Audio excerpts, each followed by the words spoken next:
Beni dünyanın her bir yerinden seyreden vatanımın güzel ve değerli insanlarını saygı ve sevgiyle selamlıyorum. Değerli izleyiciler, hoş geldiniz, sefa getirdiniz. Sıla yolu sevenler, Bulgaristan'dan geçenler. Ortalama hız kameraları devrede, montajlaştı, hepsi takıldı. Değerli izleyiciler, devreye girdi, aktif yani.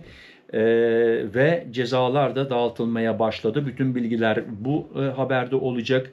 Bakın, ne kadar hızlı giderseniz ne kadar euro ödüyorsunuz, ne kadar hızlı giderseniz ehliyetiniz alıyor.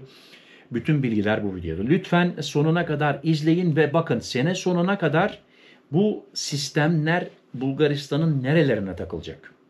Yani otobağının hangi bölgelerine? Bütün bilgiler burada. Videomu da tabii ki paylaşırsanız, daha da fazla sesimizi duyurursak, öbür arkadaşlar, vatandaşlar, gurbetçiler de duyarsa tabii ki iyi olur. Sofya Bulgaristan Ulusal Geçiş İdaresi 7 Eylül itibarıyla, bugün 9 Eylül, yani 2 günden beri aktif. Ülke genelindeki ulusal yol ağının 22 farklı kesitinde ortalama hız kameralarını devreye alarak trafik denetimlerinde yeni bir dönem başlattı. 22 farklı kesintide değerli izleyiciler. Sistemin faaliyete geçtiği ilk 11 saatlik dilimde yapılan denetimlerde, yani 11 saat, yani full 24 saat bile değil, izlenen yaklaşık 82.482 araçtan 1378'i hızlı ihlali yaptığı tespit edildi.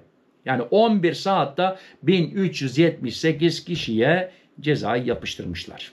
Onun için bakın, dikkatli olun, sonuna kadar izleyin lütfen. Yetkililerden alınan bilgilere göre hız limitlerini aşan araçların büyük çoğunluğunu 1256 ile otomobiller oluştururken 122 kamyonun da kurallara uymadığı belirlendi. Yani sırf normal otomobiller değil, bu sistem kamyonları da ölçüyor, von mobilleri de ölçüyor. Dikkat yani. Yeni sistem belirlenen iki nokta arasında aracın seyahat süresini ölçerek ortalama hızını hesaplıyor ve bu sayede anlık hız ölçümlerinden farklı olarak daha geniş bir alanda sürekli denetim sağlıyor. Yani eskisi gibi orada radar vardı, orada frenleyeceğim, sonra gene basarım, o bitti. Bu sistemlerin olduğu yerde bitti. Uygulamanın en caydırıcı yönlerinden birini ise yasal düzenlemelerle getirilen ağır cezalar oluşturuyor. İnşallah Bulgaristan'a ağır ceza ödemeye gitmeyiz değerli izleyiciler. Mevcut yasalara göre hız limitini saatte 50 kilometre daha fazla aşan sürücüleri ciddi yaptırımlar bekliyor. Bu sürücülere en az 1000 Bulgar levası, yaklaşık 600 Amerikan doları yapıyor ve bugünkü kura göre aşağı yukarı 500 euro civarında.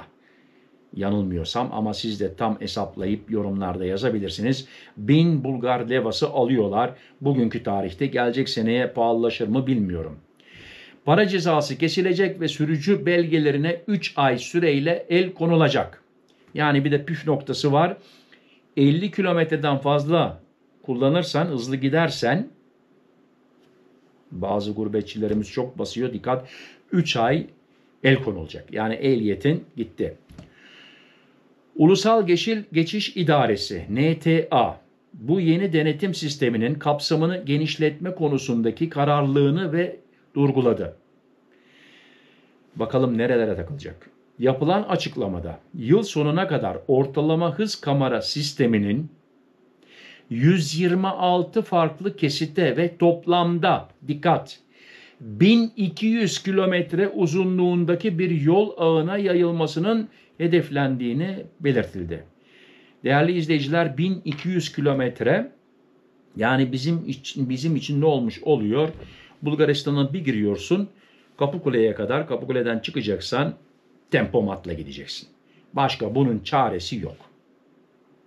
Ve hız limitlerine de bakacağız. Onu da size şimdi biraz sonra detaylı dile getireceğim. Bu genişleme ile birlikte Bulgaristan'daki ana anterlerde hız kaynaklı trafik kazalarının önemli ölçüde azaltılması amaçlanıyor. Yani derlerse ana anterlerde bu 1200 kilometre otoban, zaten ondan fazla otoban yok. Hepsine bu sistemler bu senenin sonuna kadar dikkat. Bakın bu senenin sonuna kadar dikkat. Ocak ayında giderseniz her yerde sistemler çalışmış olacak. Lütfen rica edeceğim, mağdur kalmayın, paranızdan olmayın. Trafik güvenliği uzmanları, ortalama hız tespit sisteminin sürücüleri sadece belirli bir noktada yavaşlamaya teşvik etme yerine yolculukları boyunca hız limitlerine uymaya yönelteceği için daha etkili bir yöntem olduğunu belirtiyor. Herhalde. Herhalde. Şöyle 140 yerde bir 160 gittin mi yarım saat, sonra bir yarım saat daha 20 kilometre daha az gitmen lazım. Yoksa hızlı gitmiş oluyorsun. Hükümet yetkilileri de yeni uygulamanın ülkedeki trafik güvenliğini arttırma ve ölümlü kazaları önleme yolunda atılmış önemli bir adım olduğunu ifade ediyor. Yalnız değerli izleyiciler, burada bakın, ben Bulgaristan'a hak veriyorum. Çok kazalar oluyor. Yani resmen kazalar oluyor.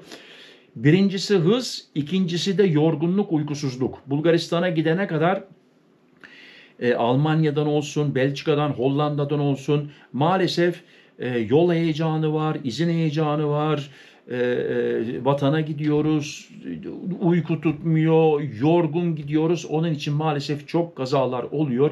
Tabii ki Bulgaristan ülkesi de buna bir çare arıyor ve sonunda bu sistemleri de kurdular ve tabii ki o biçimde artık hızlı gittiğimiz için cezalar da gelecek. İnşallah hepimize aşırı ceza gelmez. Onun için benim görevim sizi burada aydınlatmak, bu yenilikleri size iletmek. Bulgaristan'da otoyol hız sınırları şöyle değerli izleyiciler. Otoyol, yani otoban 140 kilometre saatte. Çevre yolları 120 kilometre.